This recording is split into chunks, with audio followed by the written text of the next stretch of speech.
Good morning, everyone, and welcome to this morning's stakeholder meeting. To commence the meeting, I'd like to welcome Ms. Carleen Roach, Deputy Permanent Secretary of the Ministry of Trade and Industry, and other ministerial representatives, Mr. Rodney Ramnath, Acting Executive Director of the Trinidad and Tobago Bureau of Standards, Ms. Pamela Ramsubag, Chief Inspector of the Trinidad and Tobago Bureau of Standards, Mr. Mark Aberdeen, Inspector of Metrology at TTBS, members of the Advisory Committee on Metrology, management and staff of TTBS, members of the business community, specially invited guests, ladies and gentlemen, good morning. And again, I want to welcome you to this morning's stakeholder meeting to launch the implementation of the Metrology Quantities of Goods regulations, which treats with monitoring and testing of prepackaged goods to ensure accurate quantities of products. So to commence this morning's meeting, I'd like to invite Mr. Rodney Ramnath, who is currently the Acting Executive Director at TTBS, and he is the manager of the Certification Division at the Trinidad and Tobago Bureau of Standards.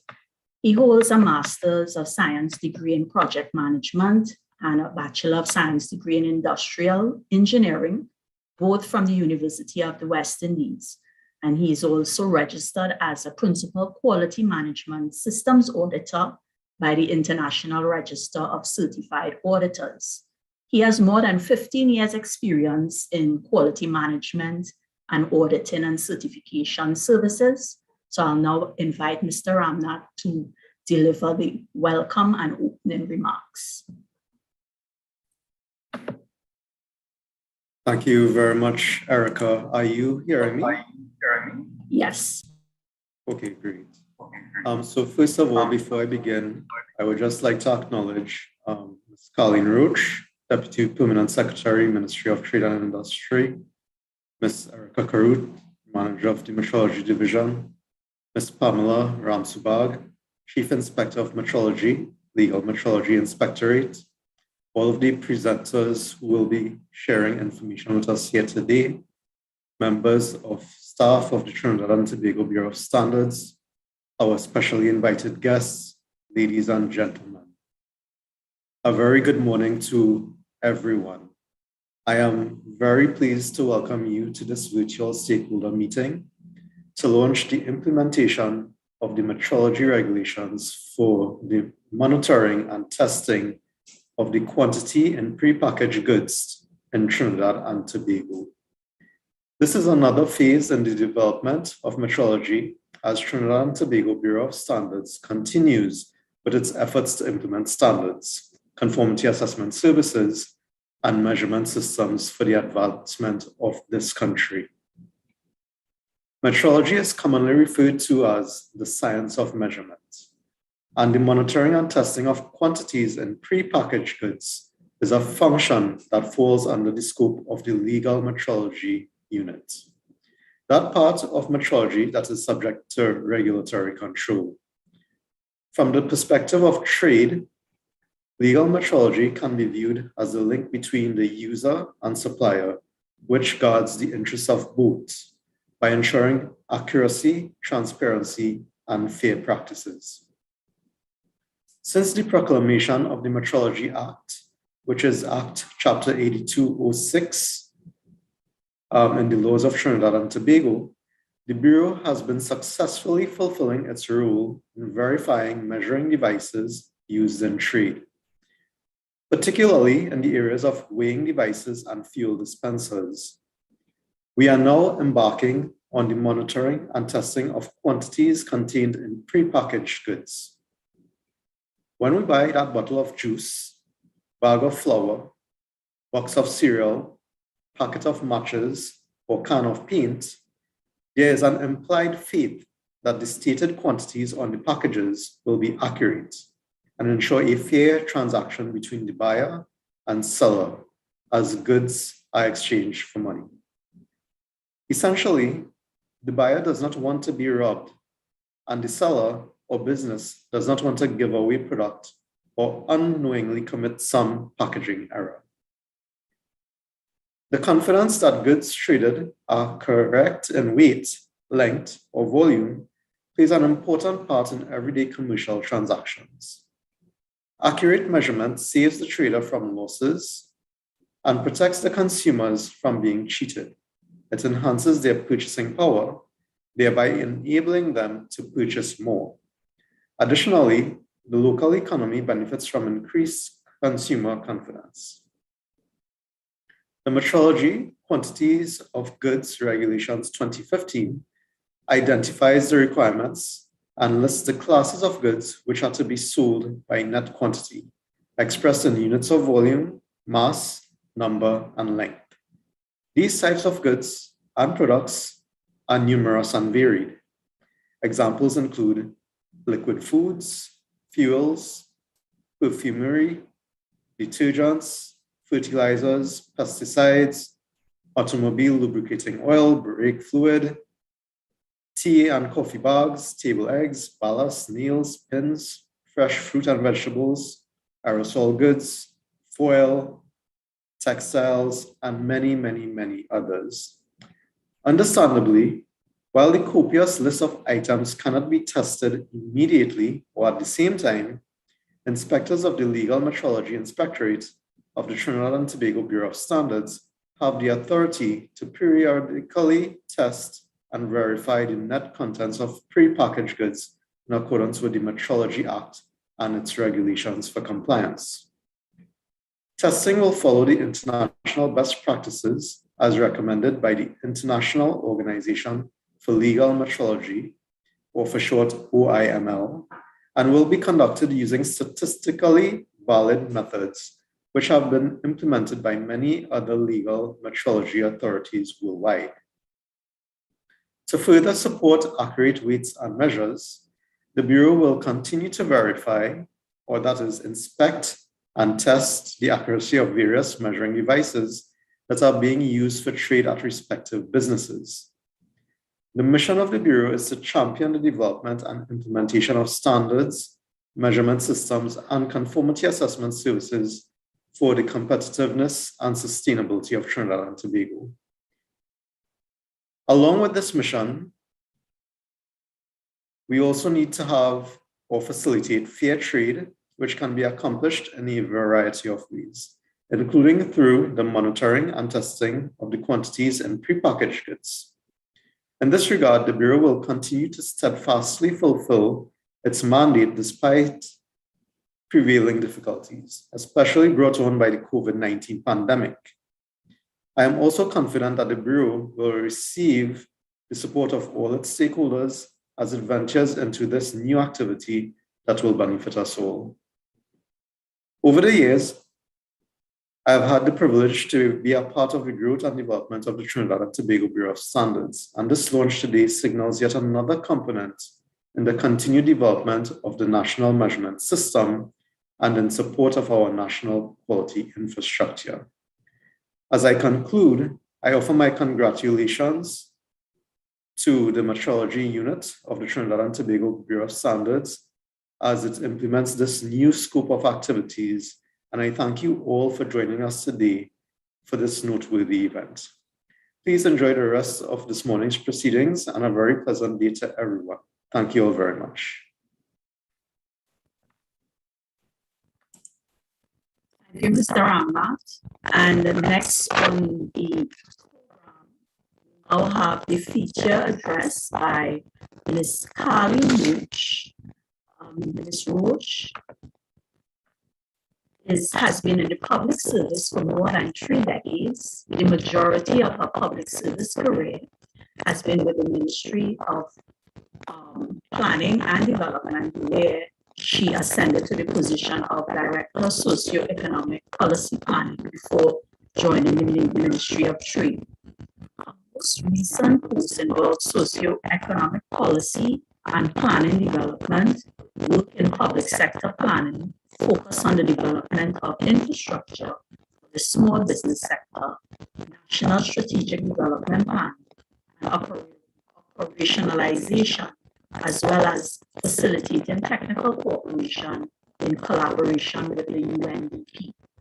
In this area, her expertise has also spans developing and managing work programs and coordinating the intervention of regional and international development institutions. I would now welcome Ms. Carlin Roach to deliver the featured address.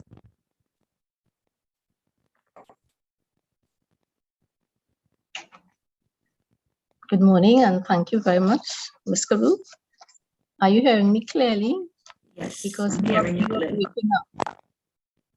Yes, I'm hearing you clearly.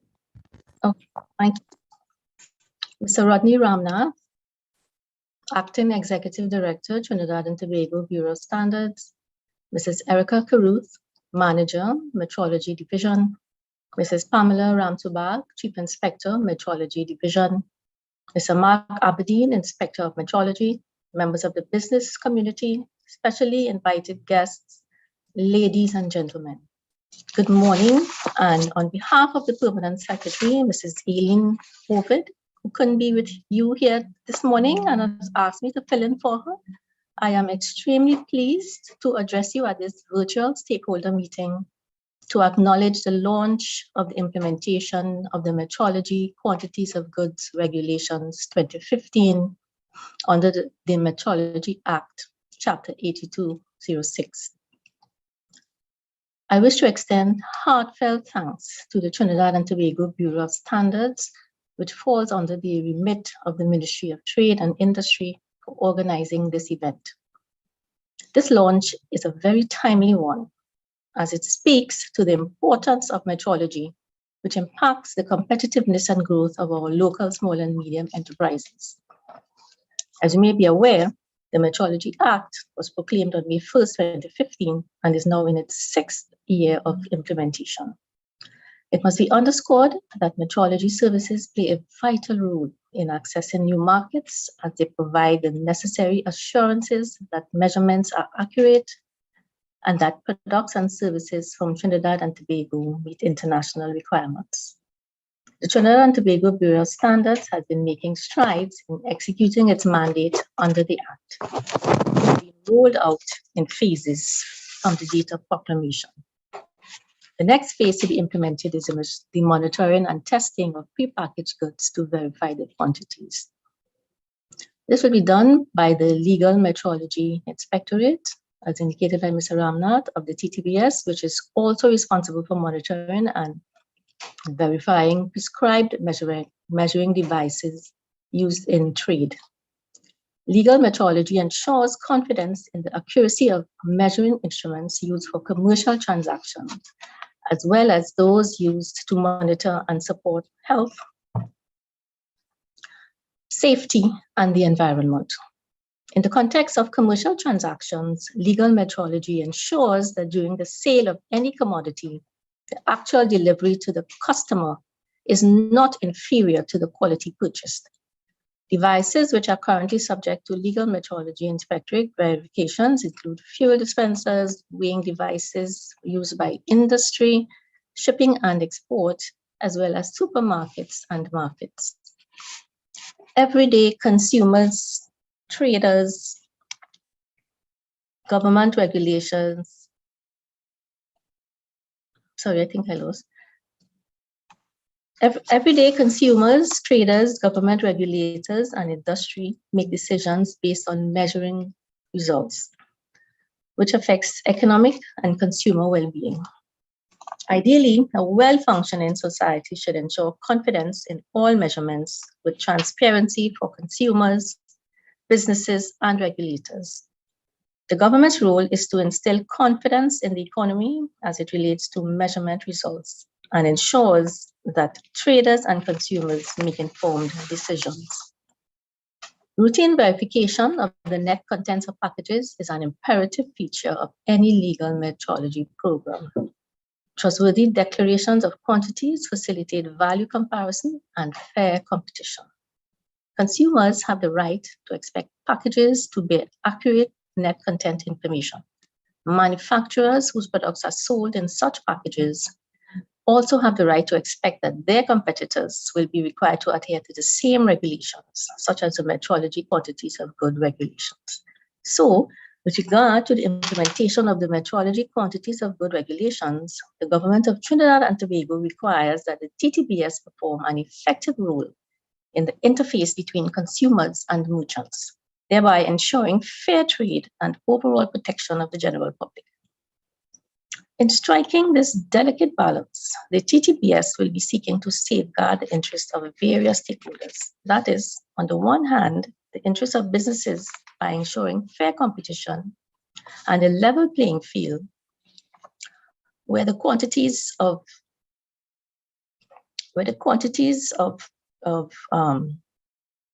and a level playing field where quantities of products are part of their product value proposition. On the one hand, the interests of consumers purchasing these items by ensuring that they receive value for money.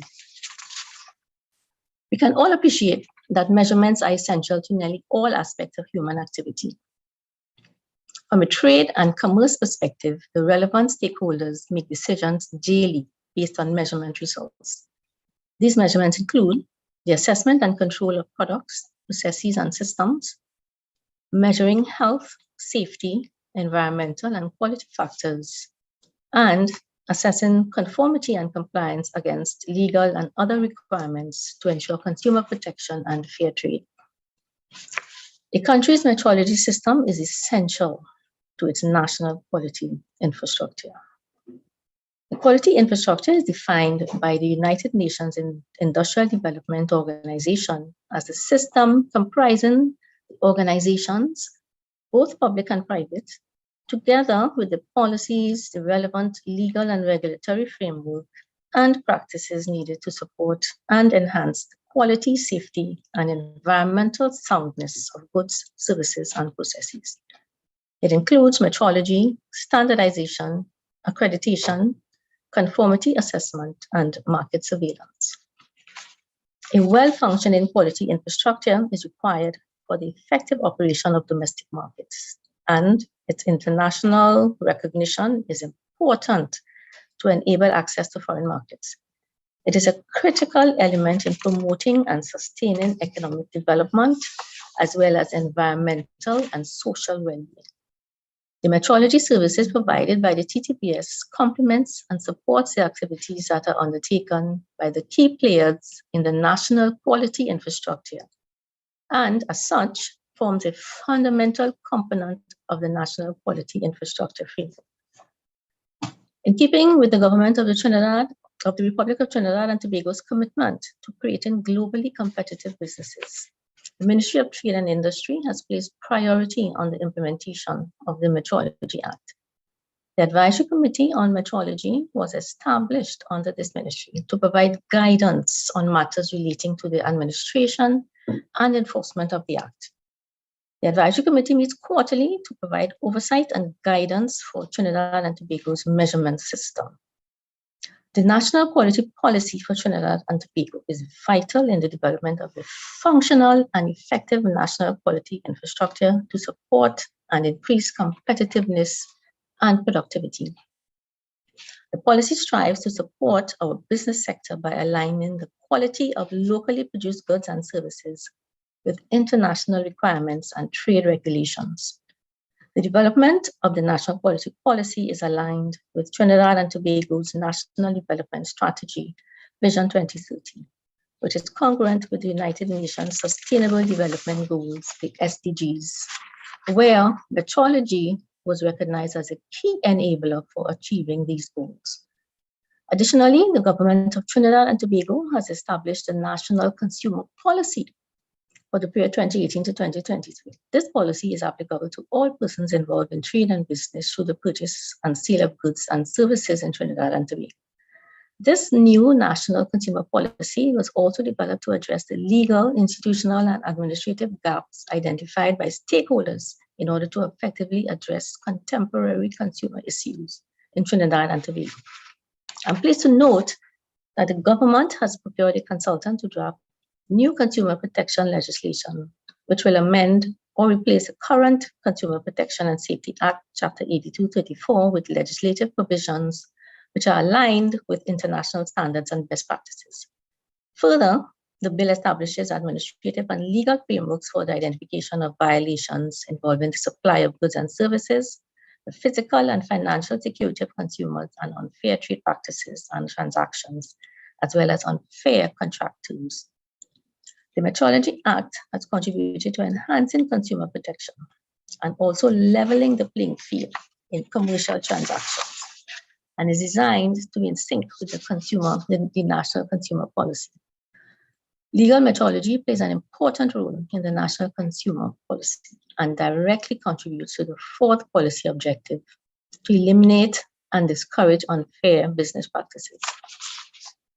In closing, I'm extremely pleased that the TTBS has developed the infrastructure and capability to implement the metrology quantities of goods regulations, which will go into effect in January 2022. The government, through the Ministry of Trade and Industry, will continue to support its support to the TTBS as it continues to build and roll out the measurement infrastructure in Trinidad and Tobago. With this, I'm closing, and I thank you, and I wish you a very productive session. Thank you.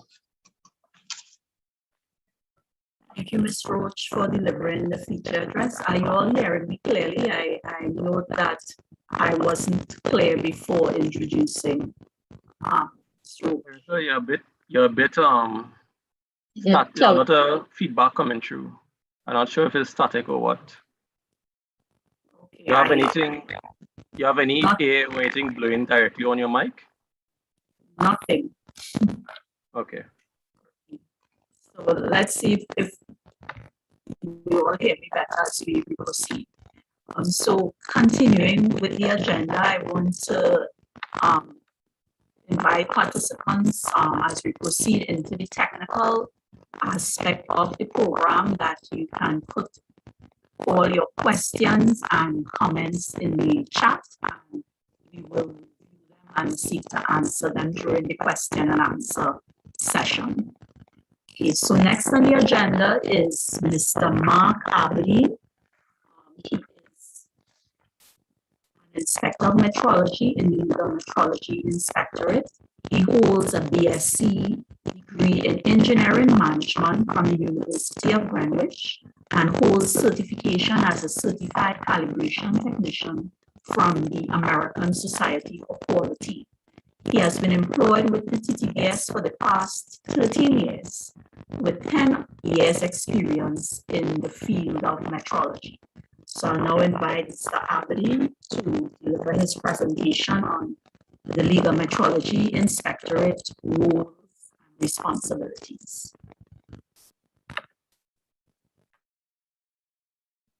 Okay, thank you, Erica, and good morning to everyone. I'm just starting up my share screen right now.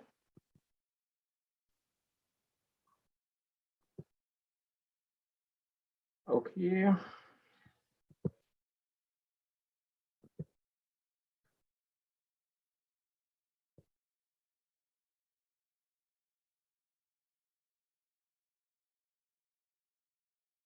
Right, so could everyone see my screen?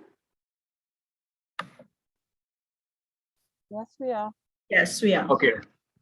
All right, so I have a short presentation here that I would like to go through with everyone just to give you all on more detail an idea of what the Legal Metrology Inspectorate does. And let's begin. Okay, so this is some of the topics that we will be going through today, that I will be going through today with you all. What is legal metrology? The Metrology Act of 2004. What is the Legal Metrology Inspectorate? And some of the roles and activities of the Legal Metrology Inspectorate. Okay, let me just minimize this. Right, so legal metrology. So legal metrology deals with laws and regulations relating to units of measurement, measuring devices, and measurement methods. It helps provide support and protection to areas such as trade, public safety, health, and the environment.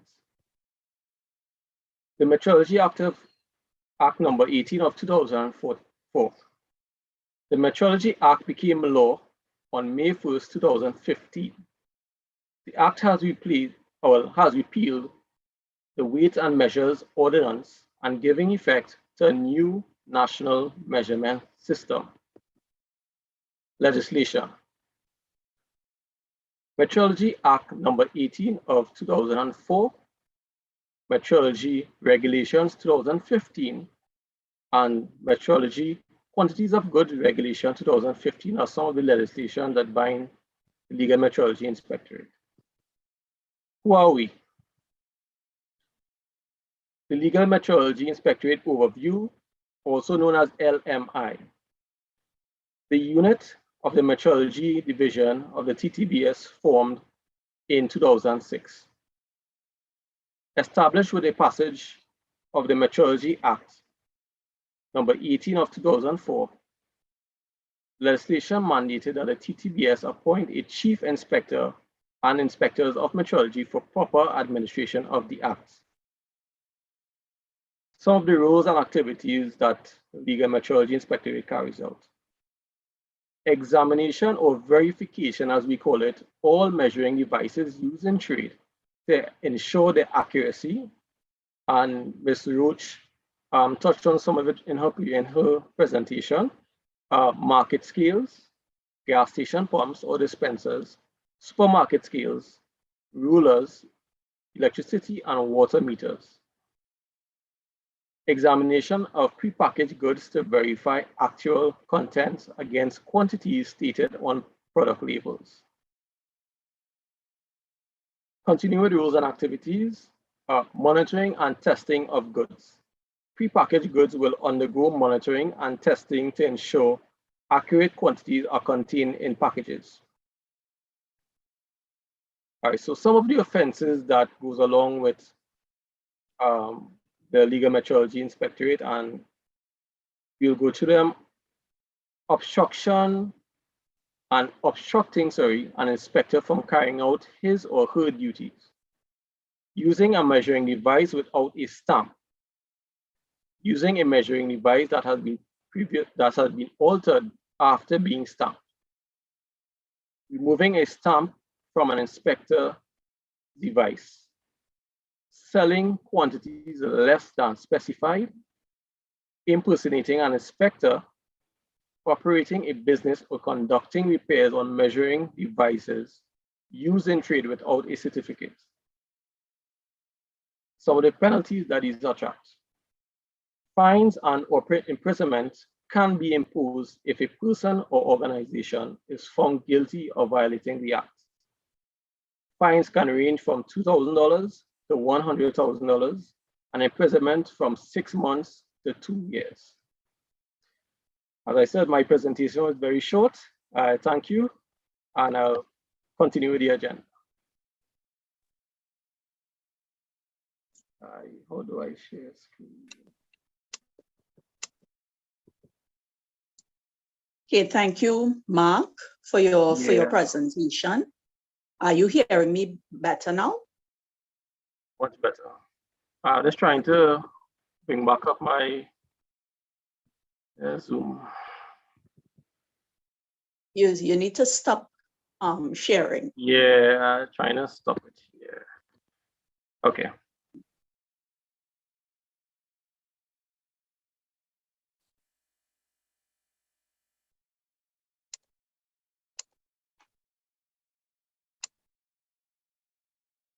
Okay.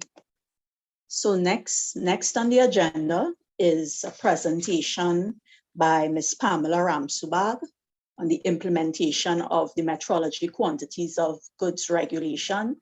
And in this presentation, it will go through a number of the key components that are important for the implementation.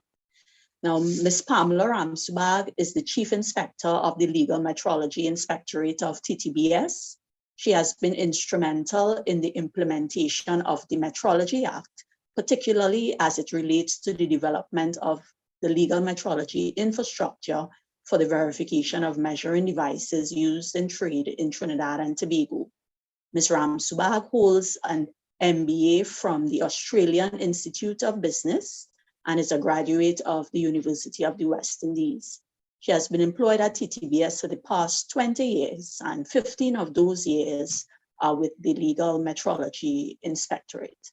And I will invite Pamela Ramsubag to deliver her presentation.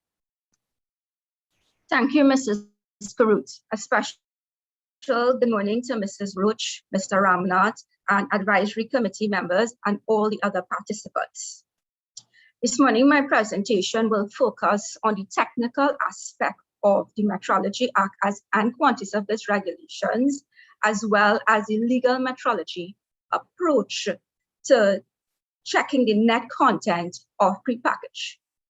First of all, we will look at the importance of the control of prepacked products, the metrology regulations, and quantities of goods regulations, and the legal metrology approach to checking the net content. The importance of the control of prepackaged goods. As Mrs. Roach would have highlighted, it is important for international trade. It's a standardized method to establish the net content of prepackaged goods called average quantity system. It is important for consumer confidence, market effectiveness, and easier trading practices. What is the average quantity system? The average quantity system is an internationally agreed method of determining the measurement of pre-packed articles with constant nominal content. This means it provides the confirmation of the measurement of quantity of goods sold by measure, whether it be weight, volume, length or area, or content or number of items. The average quantity system is based on recommendations developed by the International Organization of Legal Metrology, also known as OIML. Looking at the genesis or why we are responsible for implementing or checking the quantity of products and packages is the Metrology Act.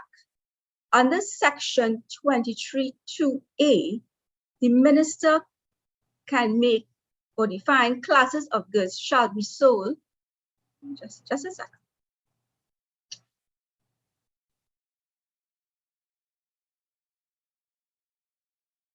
Right.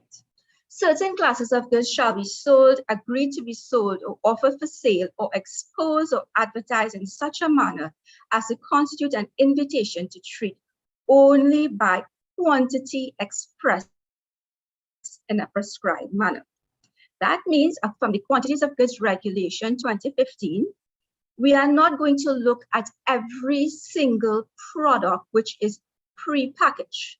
The metrology quantity of goods in Schedule 1, Table 1, identify those classes of goods which are to be examined by the Legal Metrology Inspectorate. Table 1, classes of goods which are to be sold only by net weight quantity expressed in units, mass, volume, number, and length. This is an example of what can be found in Schedule 1. Schedule 1 of the Metrology Quantities of Goods Regulation, it identifies the different classes of goods. For example, in Part A, we have the volume of goods, then we have the description of goods. For example, I'm just going to go through a few of the items in Class A. So Class A1, we are looking, for example, of all liquid foods, ice cream, ice water.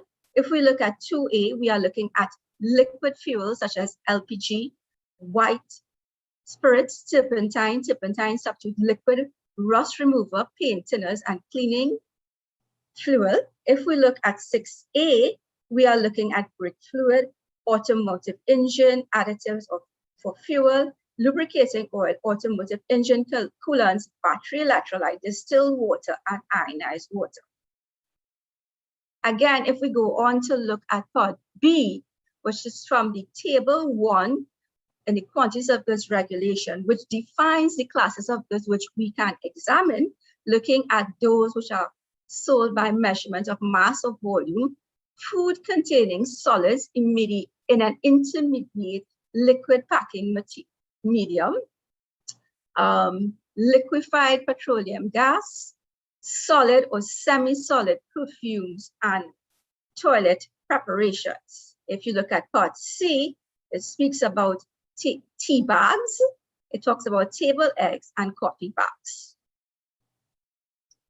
The Metrology Act under 23B states certain classes of goods when pre-packed shall be marked with a statement of quantity expressed in the manner prescribed.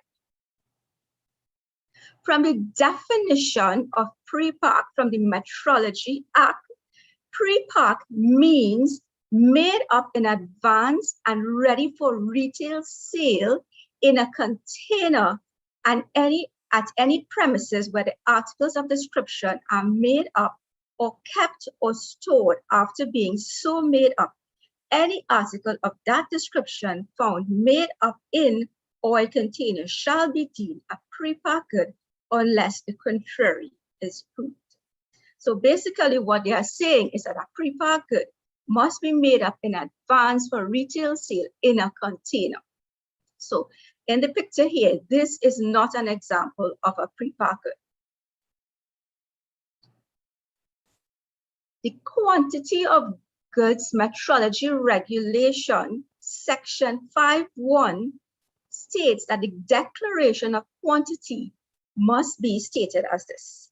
5.1 states the seller shall ensure that all pre-packed goods bear a declaration of net quantity of goods on the principal display panel. Net quantity, the definition of net quantity, the net quantity of the identified goods in the package exclusive of the wrapper or any other packing material with goods. The Metrology Act 2C, that is 23(2)(c), states certain classes of goods shall be pre-packed only in quantities prescribed. What does that mean? The interpretation in the Quantitative of Goods regulation under section 11 states the declaration of net quantities of goods shall be expressed in terms of volume, mass, length, area, and number. Metrology Regulations 2015, Part 6 states sampling and testing of pre-packed goods. Under Section 41(1) of the Metrology Quantities of Goods Regulation, Part 6, it states that pre-packed goods shall meet the requirements of the Act at any point of distribution, including point of pack, import, wholesale, and retail sale. What is an inspection lot? So for example, if we are going to, let's just say, conduct testing at a supermarket, we need to define, we will not be testing all the products on the particular supermarket shelf. We need to narrow this down because we can't be testing brand A, brand B, brand C as one commodity. So this is where we will define an inspection lot. The definition of an inspection lot is identified group of prepackaged which will be inspected. Random sampling. So once we have identified our inspection lot, which will be based on the brand, same type of product commodity, same type of size of product, and same product, of course. What we will be doing is random sampling. So we will not be just pulling samples from the inspection lot. It have to follow the scientific method of random sampling, which is part of the Metrology Quantities of Goods Regulation and Metrology Regulations, which we will go into in more details in a bit. Random sampling procedures where the prepackaged to be included in the sample are chosen randomly from the inspection lot. That is, each prepackage in the inspection lot has an equal probability of being selected to be included in the sample. In the metrology regulations, there is a sampling plan which we must follow. So it's stated in the legislation how to actually conduct the sampling. So if we look at, this is in Schedule 6 of the Metrology Regulations 2015, Table 1. It speaks about sampling and testing of pre-packed goods. So we must follow, as a legal metrology inspectorate, this sampling plan. So if you look, there's an inspection lot in column 1. There's a sample size, a sample correction factor, and the number of pre-packaged allowed with a T1 error. I will go into more detail what is T1 error. So for example, if we have an inspection lot of 100, our sample size, we are not going to take 100 pre-packed items. We are going to take a sample of that, and according to the table, we are allowed to take 49 of those samples from the entire inspection lot of 100. From those 49 samples, if we look at column 4, the number of pre-packages allowed with T1 error, what that basically means is that packages which are allowed to have less than what it states on the declaration of net quantity is 2. So out of 49, you are allowed 2, right?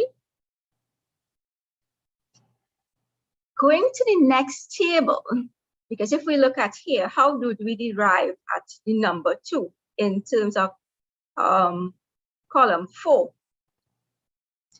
The Metrology Regulations, again, 2015, and quantities of goods is different from the weighing devices in that you have a tolerable deficiency, which is allowed in the actual content of packages. So now you're looking at the individual packages, right?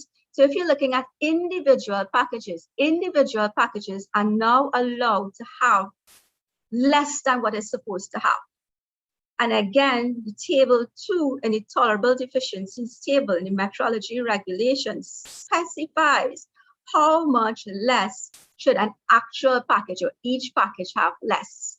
But when you go back to the sample table tells you how many of those packages, which is 2 in our example, are allowed to be deficient in the entire population of the sample size.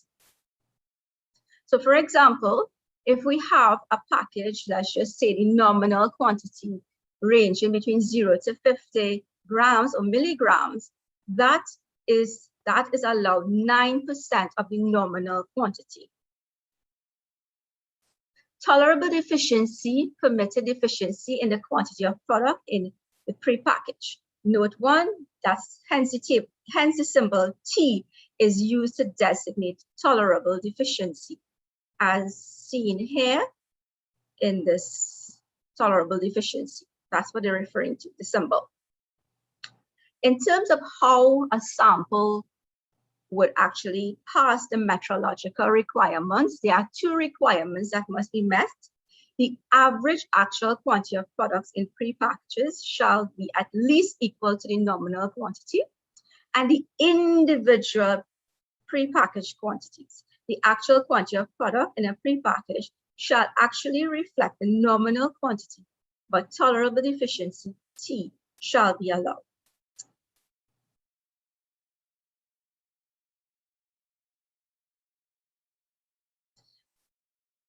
In terms of the sampling plan, if you have questions, please type it in the chat. We will discuss it in the question and answer period.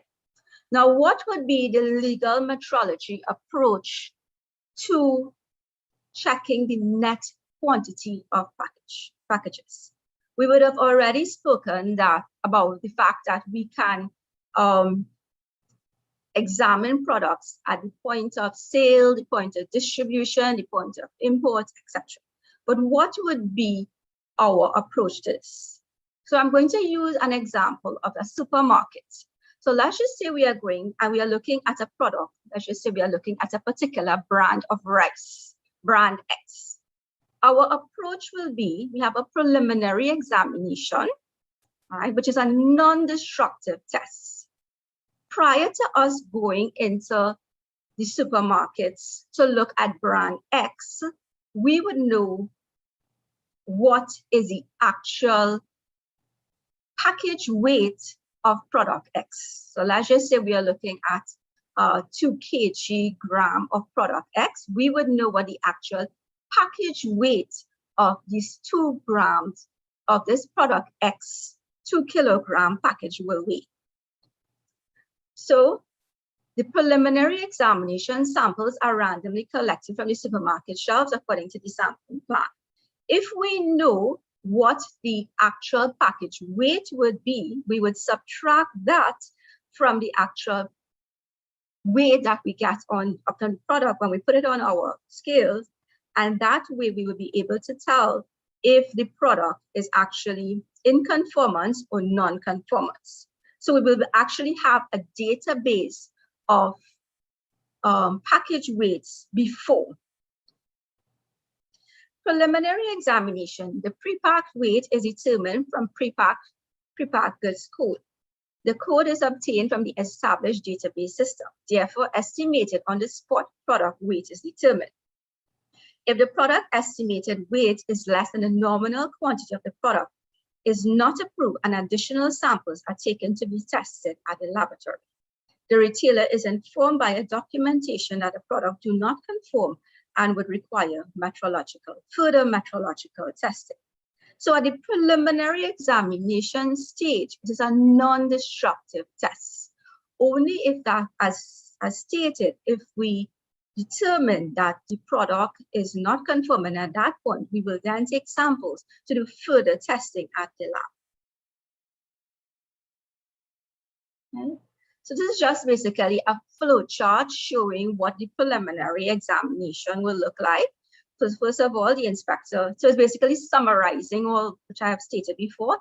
We identify the inspection lot, we select random samples, we perform the metrological test on the samples, we record information in the database, the samples pass, if it did not pass, we inform the representative of the results. Did the samples pass? Yes, inform the product representative of the sample results. If the samples did not pass, collect randomly selected samples from the inspection lot, place samples in collection bag, place sample collection label on sample collection bag. Then provide a hard copy of the sample collection form to the product representative and a sample collection form and return the samples to TTBS. Now, when you return the samples to TTBS, this is where we will do the quantitative examination of the product. So this is basically here what you're showing is a process flow of all we have described. We input the empty package weights, we do the preliminary examination in the field, we get a report, samples are collected and taken to the lab. If it did not pass the preliminary examination, quantitative examination of the lab, quantitative examination report and form. So at the lab now, at TTBS, what we will be doing is the quantitative examination. Quantitative examination verifies the quantity in the packaging corresponds to the quantity declared on the packaging net content. The quantities verification methodologies vary according to how the product is commercialized as allowed intolerable deficiency. What this basically means, because the fact that there are so many different classes of products to be tested under the quantities of goods regulations. For example, how you would test, let's just say, a carbonated drink is not the same how you would test liquid laundry detergent or how you would test, let's just say, a bag of cement. So the testing, so the variation in terms of the methodologies is what we are referring to. So different testing method will depend on the type of product. Samples collected will depend on the sample size, of course. So this is an example of just quantitative examination. The difference between preliminary examination and quantitative examination is that quantitative examination is destructive. So because we have to open up the packages and actually get the product itself now to test.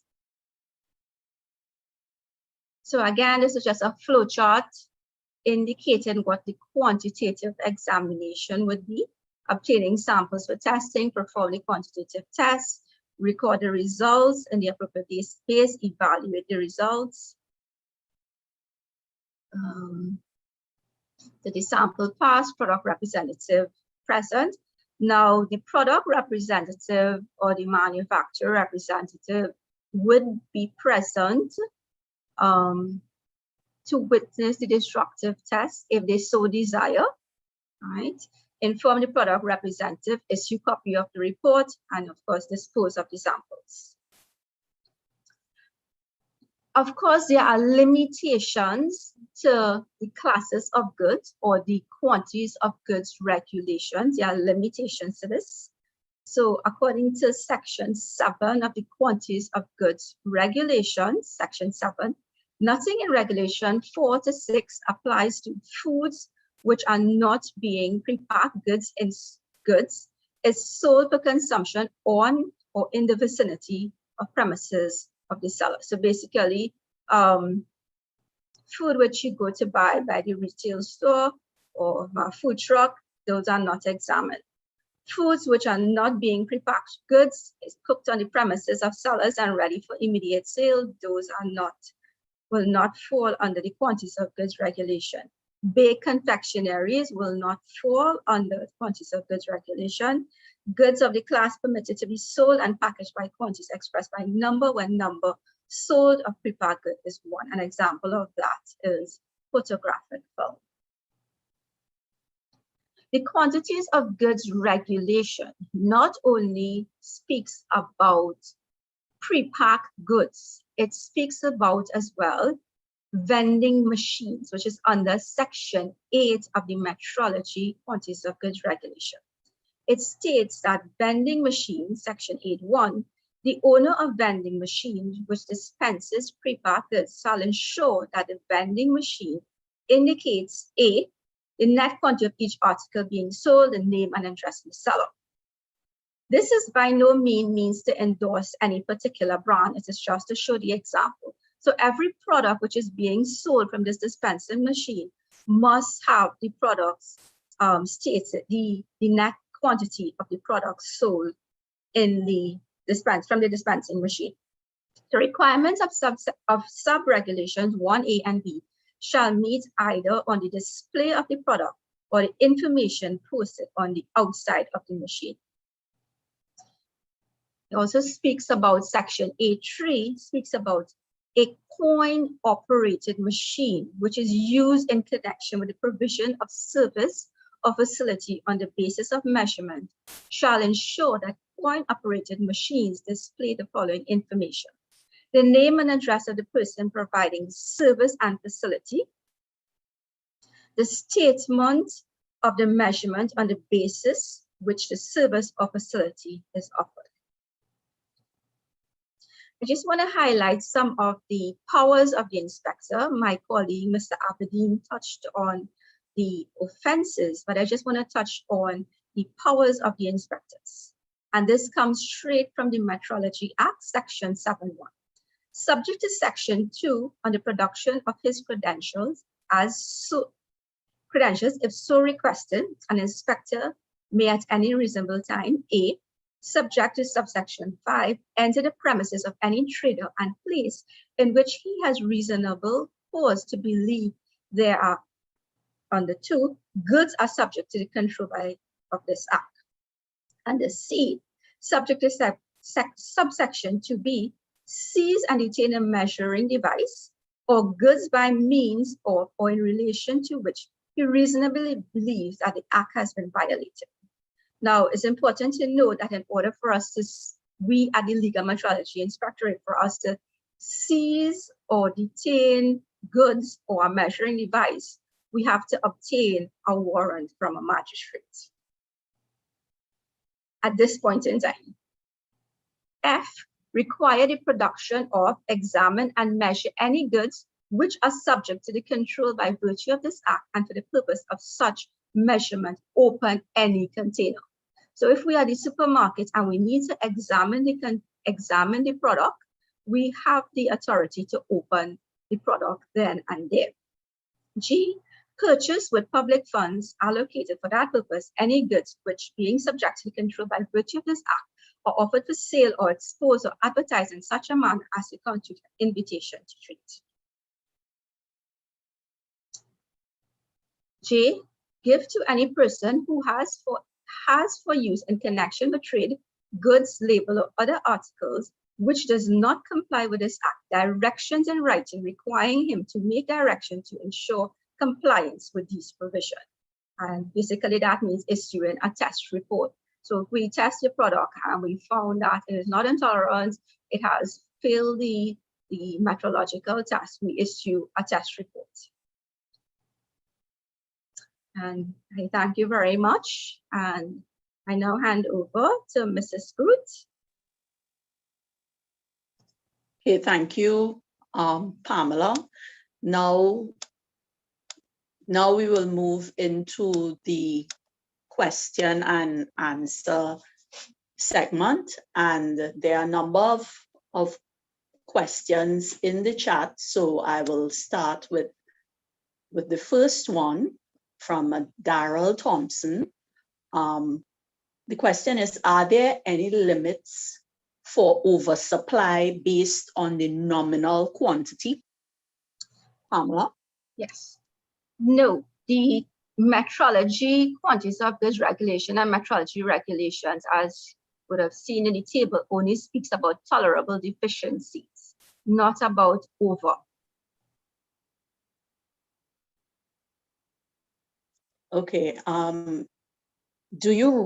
this one is from Mr. Vandana Singh Budgers. Do you recommend companies also follow this sampling plan for compliance?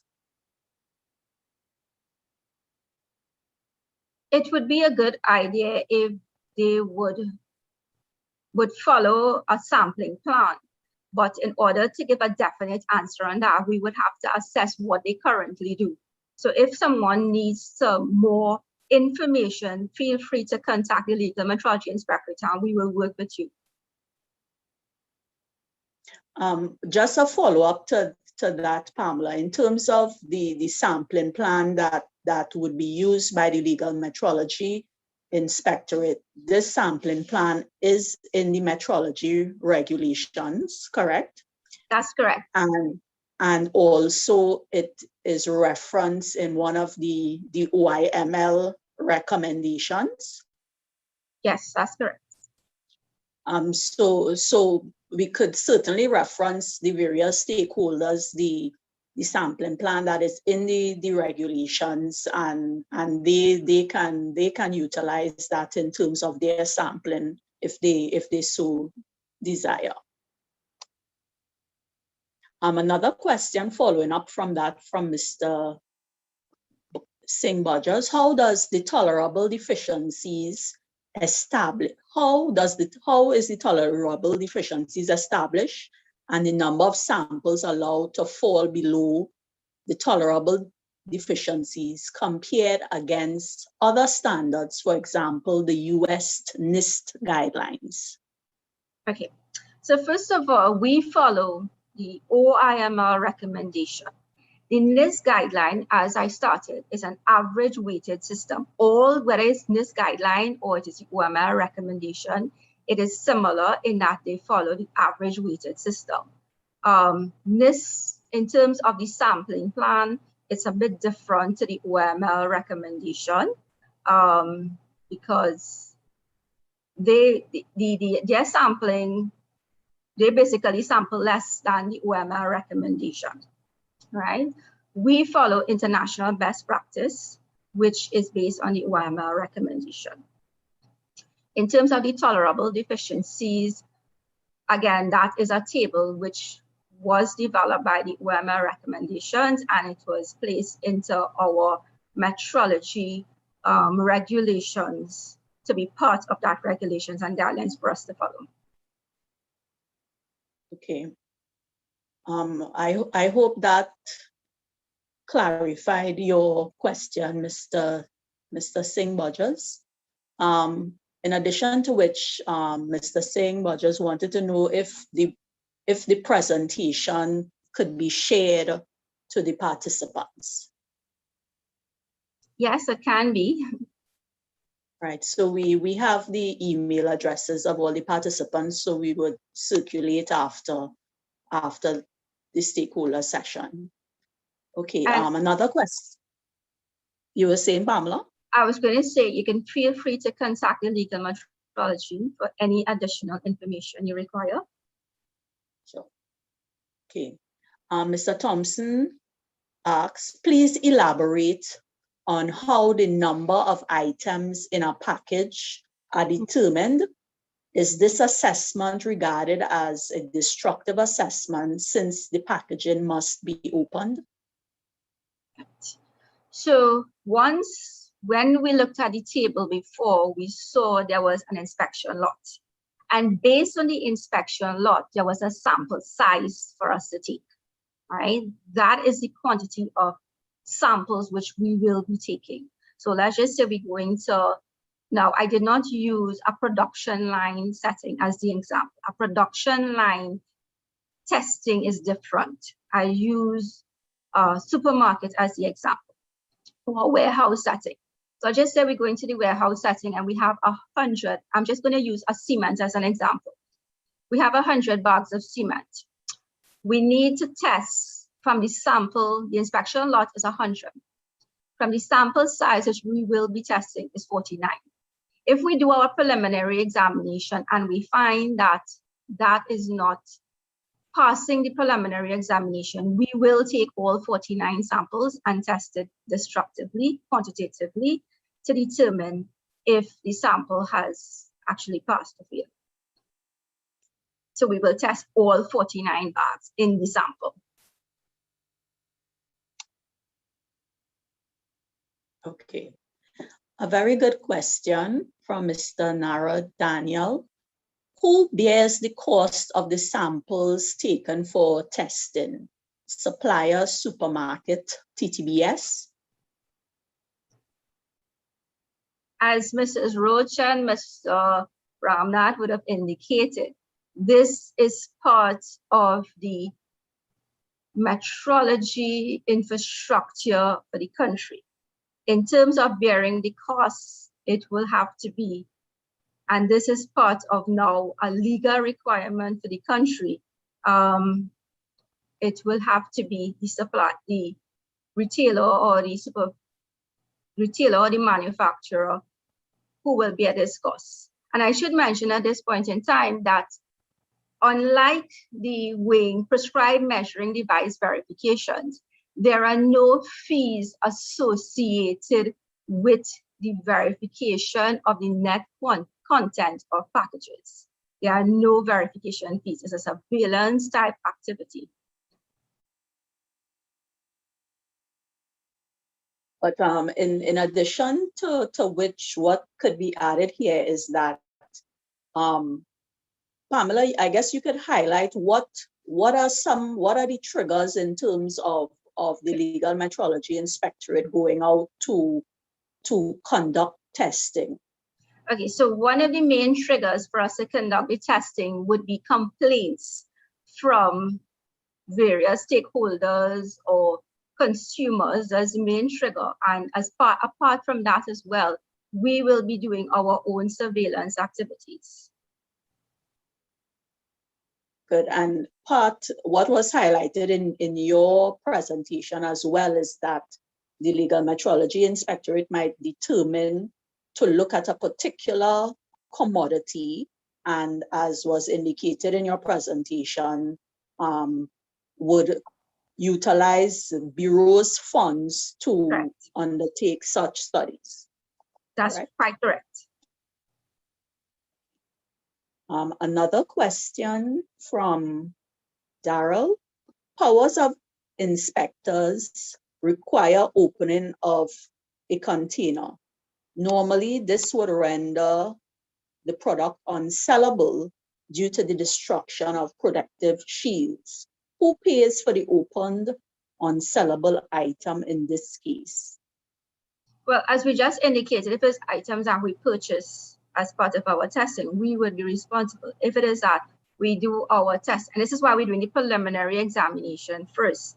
If we find that the products are not passing, then we will do the destructive. And in this case, it will be, we will just be taking the samples. So the person who owns the samples, they are the one who would bear the cost for this. Okay. Another question from Mr. Steven Santos. I recall Mr. Aberdeen stating that the service or repairs, calibration, etc. of these listed measuring devices have to be certified. Is there a formal system for this certification with guidelines, etc.? Where and how do we comply? No, sorry, I refer to service personnel being certified. Okay, this present activity in terms of the certification falls under the certification division. I know that we have representatives here, Mr. Ramnath himself, who heads that division, and they would have reported to the Metrology Advisory Committee with respect to the rollout.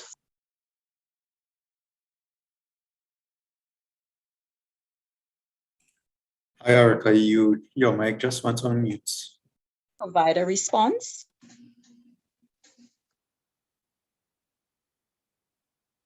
Hi, Erica, your mic just went on mute for a little while. Could you just repeat the question? Yes, will do.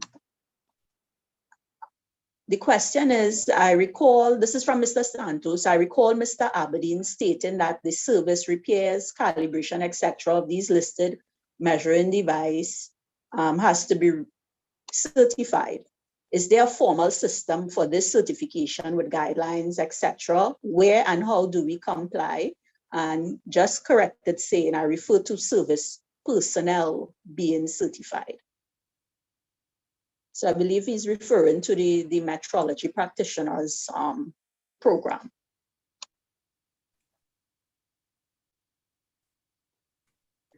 Hi, good morning again, everyone. So two things, right? So in terms of the calibration bodies being certified, CTBS is currently working on a program for that, which means that we will be looking at all of the organizations that provide calibration services to entities and make sure that they are doing something in an appropriate way. So the calibration providers are the ones who would calibrate the measuring equipment and certify the equipment. TTBS is not doing that in this case. TTBS will be looking at the persons that are responsible for those calibration activities and making sure that they adhere to some kinds of requirements, meaning that the equipment that they are using to verify that the measuring equipment is in fact correct and traceable to international standards. The personnel that they are using have some level of competence.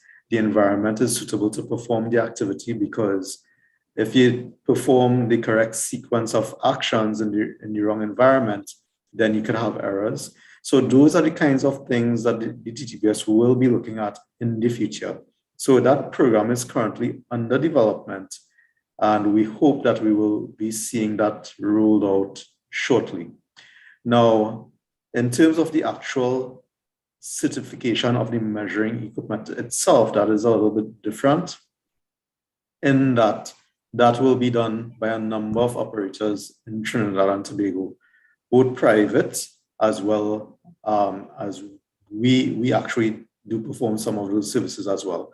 And that's why we are taking care to build the program, because we have to make sure that the program that we build is impartial and it treats everyone the same way, including our internal stakeholders and our external stakeholders.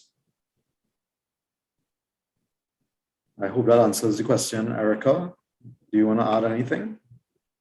No, Mr. Santos, I hope that answers your question. I know that for the practitioners out there who deal with measuring devices, I know that you all are quite interested in terms of the certification program. So Mr. Santos followed up by saying, so basically at present, all of the companies or people carrying out servicing and calibrations are in breach of the existing regulations.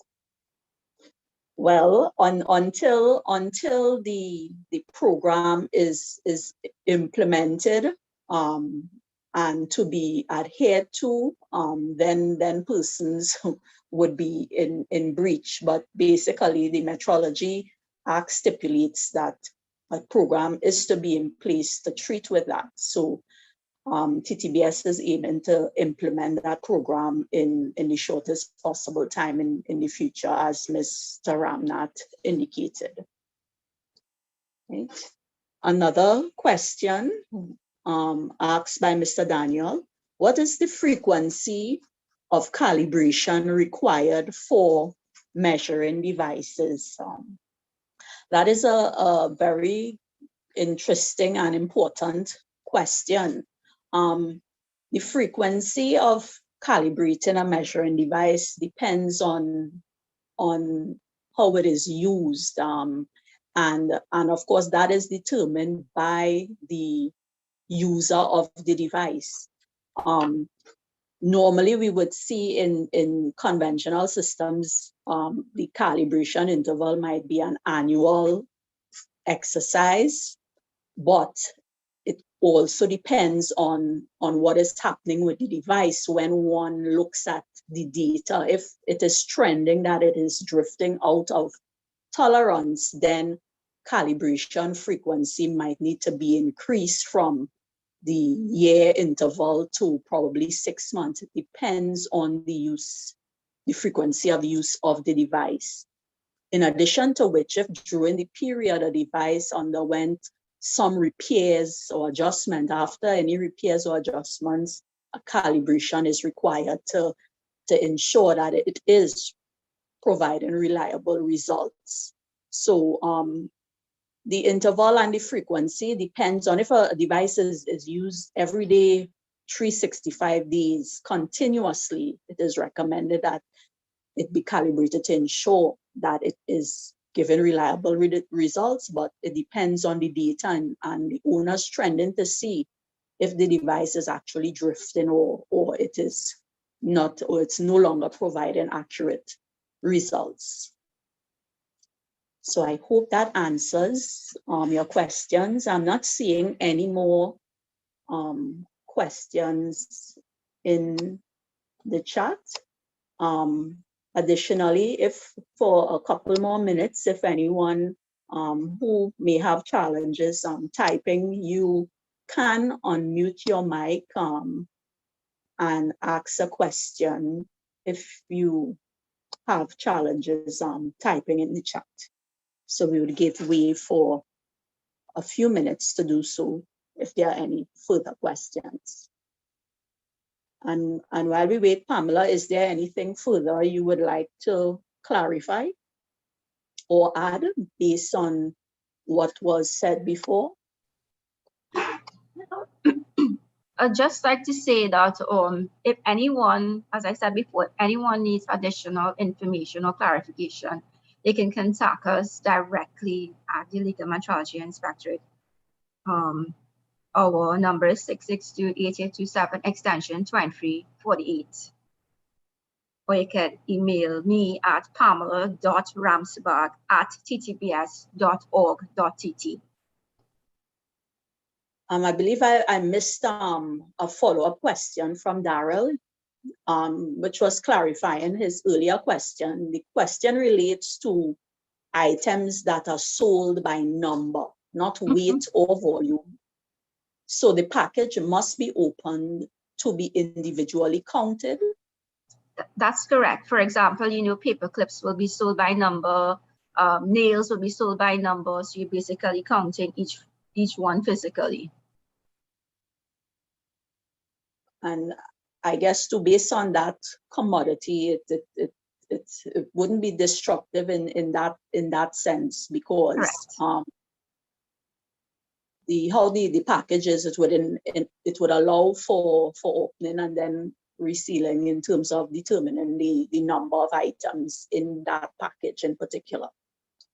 But yes, in some cases, the packaging might be destroyed depending on how it's made up. Okay. If there aren't any further questions, I'm not seeing any more questions in the chat. I'll just like to invite our acting executive director to just give brief closing remarks, and then we would close the session. Hi, good afternoon again, everyone. I'd just like to thank all of our stakeholders for coming to the stakeholder meeting. We really do appreciate the questions that are being asked, and we will take the comments into consideration in regard to this program, as well as the other programs that you all have made reference to. So thank you all very much for coming and listening to the presenters. I'd like to thank the presenters as well. They have shared a wealth of information. So thank you, presenters, and I'll hand it back over to you, Erica. Sure. So again, as we close, I want to thank each and every one of you all for participating, attending, listening to the presentations today. Special thanks to Deputy Permanent Secretary of the Ministry of Trade, Ms. Carleen Roach, for presenting or for delivering the feature address today. For Mr. Ramnath, Executive Director Acting, for his opening remarks, the Legal Metrology Inspectorate, Ms. Ramsubag and Mr. Aberdeen for your presentations, and of course, to all the participants, thank you for being with us this morning, and stay tuned. I'm sure that the Legal Metrology Inspectorate would have further communications with our various stakeholders as we implement the metrology quantities of goods regulations 2015. So thank you again, and I bid you a very good morning and enjoy the rest of your day. Goodbye.